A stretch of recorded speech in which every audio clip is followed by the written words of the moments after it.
ബോധ്യപ്പെടുത്താൻ വേണ്ടിയിട്ടാണ്. ബസ്സിൽ നിന്ന് ഇറങ്ങി വരുന്ന കുട്ടി ഈ സൈഡിലൂടെ ഇവിടെ ഇറങ്ങി നിൽക്കുമ്പോ അതിന്റെ ഉള്ളിൽ ഇരിക്കുന്ന ഡ്രൈവർ ആ കുട്ടിയെ കാണാൻ കഴിയില്ല. അതിനുശേഷം ഈ കുട്ടി ഇവിടുന്ന് ഇങ്ങനെ വന്ന് ഈ ബസ്സിന്റെ മുന്നിലൂടെ കയറി ഇവിടെ എത്തി ഈ ഭാഗത്ത് നിന്ന് ക്രോസ് ചെയ്യുമ്പോഴും അവിടെ ഇരിക്കുന്ന ഡ്രൈവർക്ക് ഇതിനെ കാണാൻ പറ്റില്ല. ഇതിനെയാണ് ബ്ലൈൻഡ് സ്പോട്ട് എന്ന് പറയാ. അപ്പോ ഇതുവഴി ഇങ്ങനെ പോകുന്ന കുട്ടീനെ ഒരു കാരണവശാൽ ആര് കാണുന്നില്ല? ഡ്രൈവർ കാണുന്നില്ല. അപ്പോ ഒരു ബസ്സിന്റെ മുന്നിലൂടെ ജീവിതത്തിൽ ഒരിക്കലും ഇതുപോലെ നിങ്ങൾ ക്രോസ് ചെയ്യാൻ ശ്രമിക്കരുത്. മിനിഞ്ഞാന്നുണ്ടായ അപകടത്തിന്റെ വ്യാപ്തി അത്രത്തോളം വലുതാണ്. ഡ്രൈവർ കണ്ടില്ല, കുട്ടീനെ ബസ് ഇടിച്ചിടുകയും അതിന്റെ ഫ്രണ്ട് ടയർ കയറി ആ കുട്ടിയുടെ മുകളിൽ കൂടെ കയറി. അത് മാത്രമല്ല, അത് കഴിഞ്ഞ് ബാക്ക് ടയറും ആ കുട്ടിയുടെ മേലെ കൂടെ കയറിയിട്ടാണ് ബസ്സിലെ ഡ്രൈവർ അറിയുന്നത്.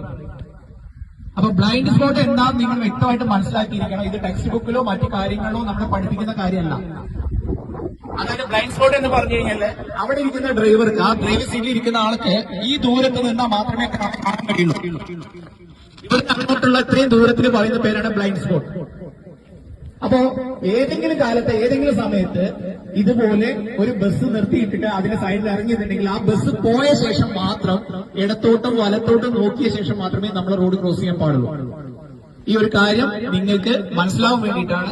താങ്ക് യു മോളെ. മോളെ പേരുന്നത് റിഫ. അത് വളരെ ഭംഗിയായിട്ട് സഹകരിച്ചു. റിഫയ്ക്ക് ഏറ്റവും ഒരു സമ്മാനം.